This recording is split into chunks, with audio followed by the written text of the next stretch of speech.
Buenas noches, qué bueno que nos acompaña. Estamos en Observatorio Cotidiano, una mirada desde las ciencias de la sustentabilidad.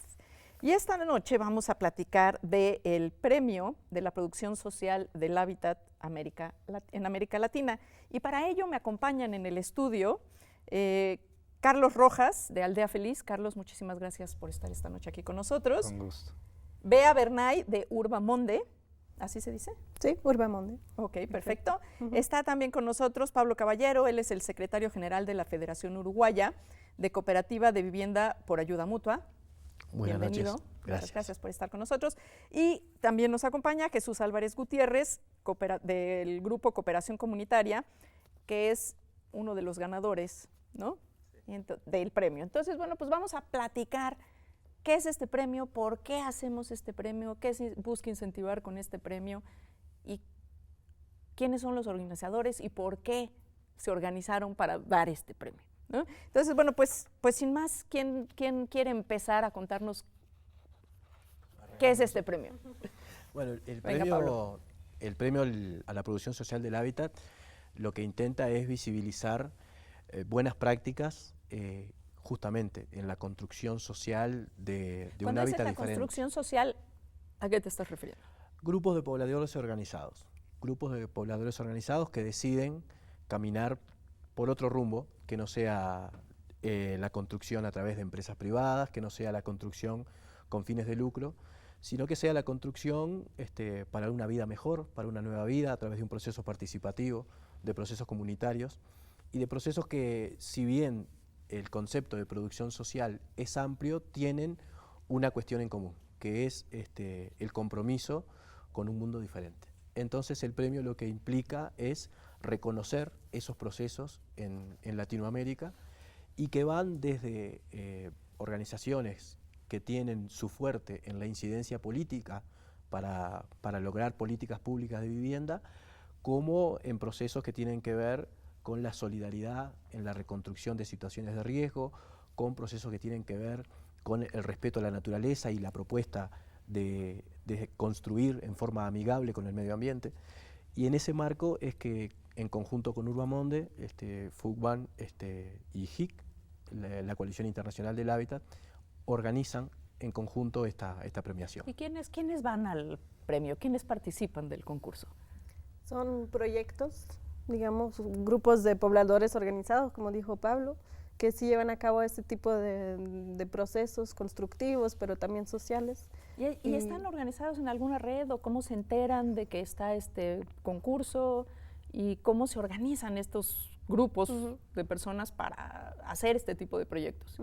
Bueno, el premio se inscribe en una plataforma internacional de producción social del hábitat, porque bien que, aunque no lo llamemos de la misma forma en diferentes regiones del mundo, sí estos procesos tienen lugar tanto en Europa como en Asia, en África. Entonces con Urbamond coordinamos esa plataforma internacional y una de las componentes es justamente ese premio que organizamos en cada región, en América Latina, en Europa y ahora estamos empezando también con África. Entonces lo que se hace es pues colaborar con contrapartes locales en estas regiones y hacer una convocatoria, digamos, a proyectos. Entonces, obviamente pasa por redes ya establecidas, como es la de Coalición Internacional del Hábitat, que aglutina a muchos actores en América Latina, y es HIC quien va a impulsar este premio, la convocatoria en sus redes, es la FUCBAM que va a hacer lo mismo, y así los proyectos se van enterando, pero tal vez podemos preguntar a los ganadores cómo llegaron a saber de este premio. ¿Y qué tipo de proyectos presentaron? Bueno, en el concurso sí, en general, ¿no? Y luego ya platicamos más a fondo de sus proyectos. Claro. okay. Sí, la mayoría de proyectos son proyectos de personas que se unen con el fin de ejercer el derecho a la vivienda. Y hay proyectos en su mayoría urbanos y en nuestro caso en particular es un proyecto rural también.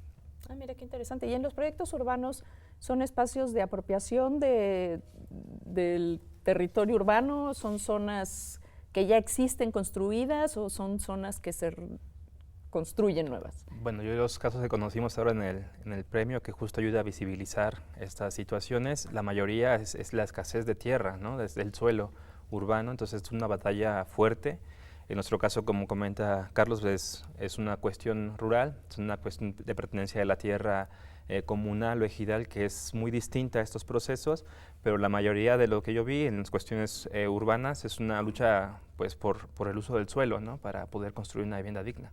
Exacto, tanto reconstrucción después de situaciones también de emergencia o simplemente situaciones de rezago habitacional cualitativo, digamos, pero también de construcción de vivienda nueva, depende de los proyectos. Tenemos. En México hay una historia interesante, ¿no? Después del sismo del 85. Sí, digo, ha habido, en México hay también mucha demanda de vivienda igual, pero también ha pasado... Es que ahora que comentaba lo de reconstrucción me recordó esa experiencia, ¿no?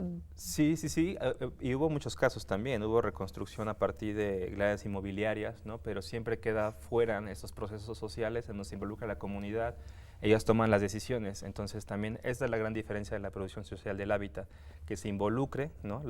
El actor principal, que es el que va a habitar, que se involucre en los procesos y que a partir de ahí se generen los espacios y las necesidades, ¿no? Y el proyecto, ¿qué tipo de proyectos se presentaron? ¿Y por qué y cómo se escogen a los ganadores?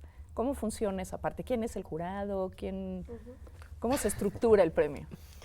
El premio, a través de la plataforma de Urbamonde, los distintos proyectos fueron aceptando la convocatoria y, como decía Carlos, vamos desde... ¿Cómo llegan ustedes a las gentes que pueden presentar proyectos? Claro, ahí se aprovechan las redes que ya existen. Primero, la plataforma global de Urbamonde, la pertenencia de nuestras organizaciones a la Coalición Internacional del Hábitat, que es HIC, que aquí tiene compañeros de mucha significación, como es el arquitecto Ortiz, Enrique Ortiz.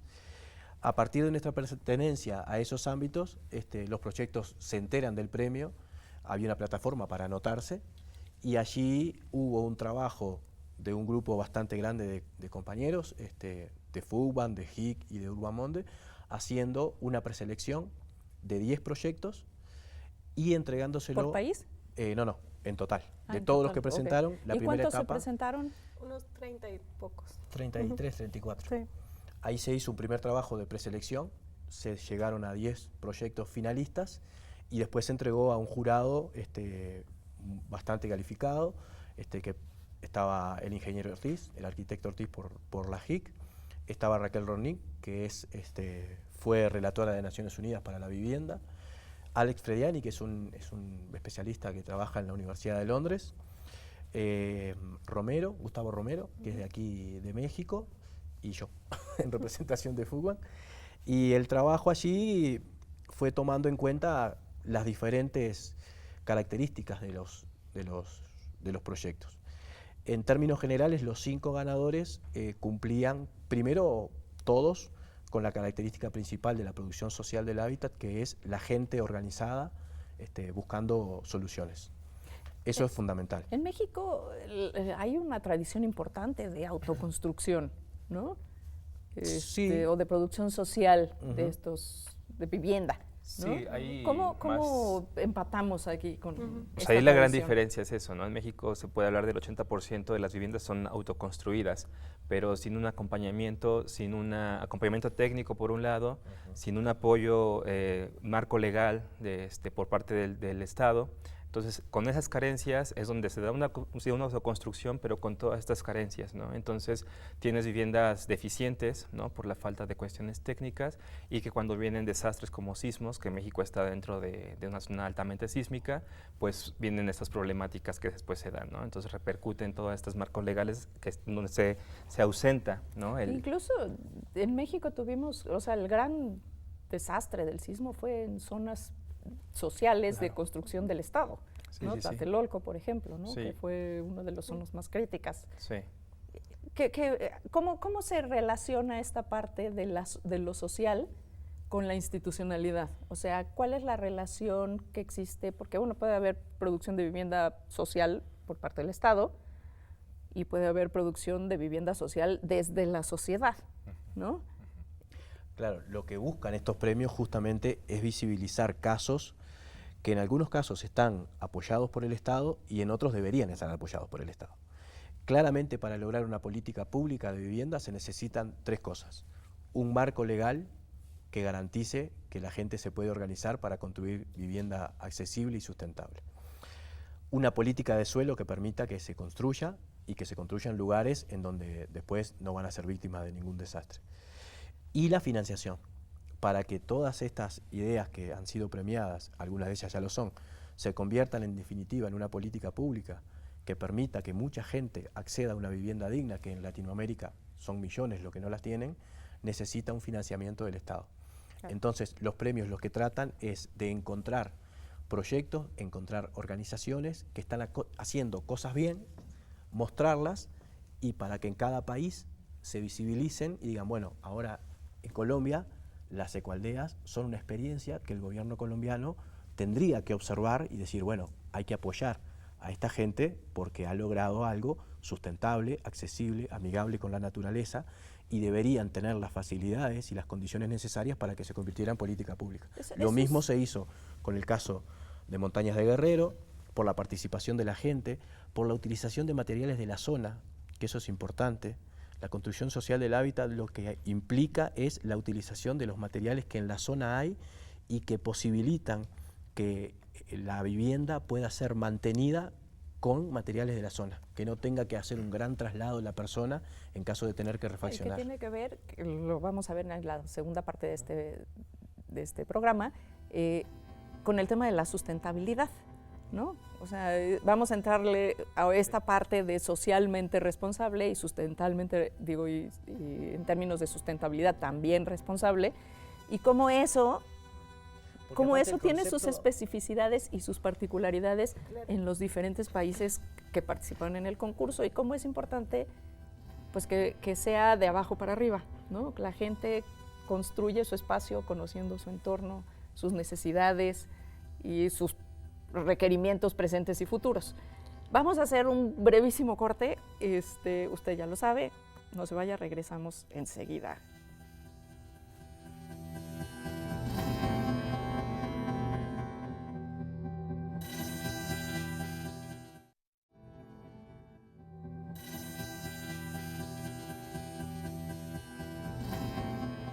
Qué bueno que sigue con nosotros. Estamos aquí hablando del premio de producción social del hábitat en América Latina, un premio que busca visibilizar y reconocer proyectos que proponen soluciones integrales al problema de la vivienda, que ciertamente en nuestra región es un tema, ha sido siempre un tema caliente. Entonces, y sobre todo además comparado ahora con estos grandes desarrollos cada vez más encerrados, cada vez hay bardas más altas, más prohibiciones para acceder a los espacios que son incluso avenidas públicas que se van cerrando y que se van aislando. ¿Qué opone la vivienda, este tipo de proyectos, y cómo busca integrarse con el entorno? ¿Cómo busca ser no solo responsable socialmente, sino también ambientalmente? Sí, lo que nosotros hemos aprendido es que cuando le damos la palabra a las personas, y les damos la posibilidad de soñar sus casas y soñar su futuro, lo que emerge naturalmente es esto, ¿no? Es comunidades más verdes, más sostenibles, con un buen manejo del agua, con un buen manejo de las energías, con una vinculación directa con los elementos y con las tecnologías sostenibles, ¿no? La construcción con tierra y la construcción con tierras crudas y con bambú, por ejemplo, en Latinoamérica son temas bueno, en México todo se hacía con adobe antes, sí, ¿no? Que es el caso de la Montaña de Guerrero, que justo retomo lo que comentaba Pablo hace rato, ¿no? Muchas veces la vivienda social en México se ve como la vivienda precaria, la vivienda barata. Y por ejemplo, números que podemos dar de la vivienda que estamos trabajando en la Montaña de Guerrero, que es más del 80% es adobe, hay una reducción de costo económico, y por eso no quiere decir precario, sino que como es un material local de la región, la tierra cruda reduce los costos hasta el 39% del costo de una vivienda, y esta comparación la estamos haciendo también porque en la Montaña de Guerrero, después de los desastres meteorológicos que ocurrieron en 2013, ya van para 4 años, y que aún siguen muchas miles de viviendas sin reconstrucción, hay un déficit ahí grande de vivienda. Y también la experiencia esta de las viviendas social desocupada. Y a eso voy, ¿no? A eso voy. Están introduciendo una tipología de vivienda urbana que no corresponde para nada con la cultura de la región. Cuando la cocina, por ejemplo, MEPA, que es la cultura donde nosotros estamos trabajando, indígena, tiene aproximadamente 34 metros cuadrados, las viviendas urbanas que están introduciendo miden alrededor de 3 metros cuadrados, ¿no? Y en una cuestión cultural indígena, la cocina estancia, ¿no? es la estancia, el en lugar de realidad, vida. es donde se da la vida alrededor del fuego. Entonces también es como esa falta de respeto para mí se me hace, ¿no? Hacia las culturas indígenas, hacia la diversidad del país que existe, introduciendo una vivienda igual para todos, ¿no? Entonces es como todos somos iguales, todos somos acartonados, cuando nuestro país es multicultural, ¿no? Entonces también es como eso. Por eso cuando hablamos de producción social se trata de procesos colectivos y sociales y no simplemente la vivienda se vuelve un pretexto, digamos, para trabajar otros componentes de la vida social, de la vida económica. Por ejemplo, si hablamos de materiales de construcción locales, también uno impulsa la economía local, la capacitación de la gente en esta comunidad. Una decisión como la de construir con tierra y afecta positivamente a la economía local. ¿Sí? El dinero, en vez de irse a las grandes empresas de cementos, de aluminios, de vidrios, queda ahora en la mano de obra local, entonces genera desarrollo local. Entonces, cuando tú construyes una casa ecológica, no solo estás respondiendo a la ecología, sino también estás respondiendo a la economía, estás empoderando el orden social, estás rescatando la cultura local, y para nosotros algo que logra eso es alta tecnología, ¿no? Algo que permite que las comunidades se empobrezcan sería una tecnología pobre.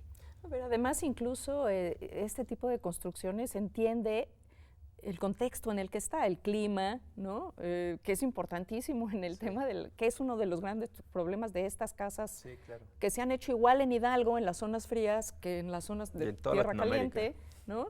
Y pues que en algunos lugares son un horno y en otros lugares son un refrigerador, según donde las ubiquen, y realmente no se adaptan a las necesidades de la gente. O sea, la gente se tiene que adaptar al modelo que alguien diseñó de casa, y lo que ha pasado es que están deshabitadas. Sí, la producción social del hábitat también se relaciona no solamente la vivienda como el fin, ¿no?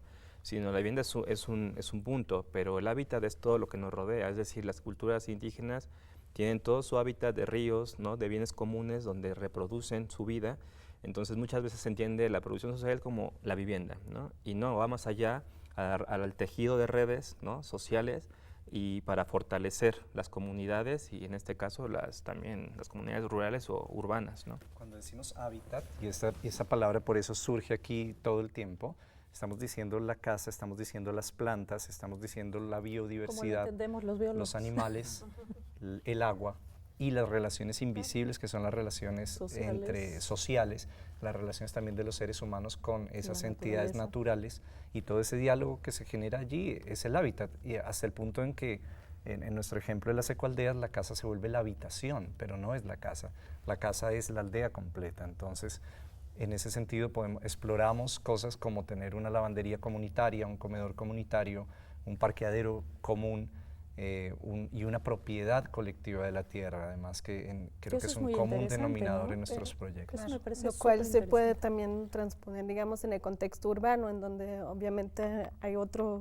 contexto, pero este tipo de proyectos sí se encierran en términos de cuidar pues la comunidad del barrio, proyectos, digamos, comunales accesibles a todos, no solo a los que habitan en las viviendas que se construyen. Entonces, digamos, está el contexto rural, pero también encontramos ese mismo aspecto en lo urbano. Que es una forma de hacer hogar colectivo, ¿no? O sea, no solo el hogar de tu casa, que además la seguridad, el bienestar dependen de estas conexiones, no solo de tu puerta hacia adentro, sino de tu puerta hacia afuera.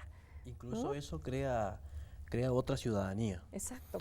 Porque cada uno de estos proyectos premiados tiene en sí una característica, la resistencia.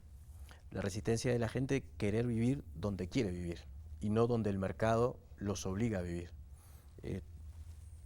Todos tienen esa característica, y algunos de ellos tienen esa característica en términos de resistencia popular.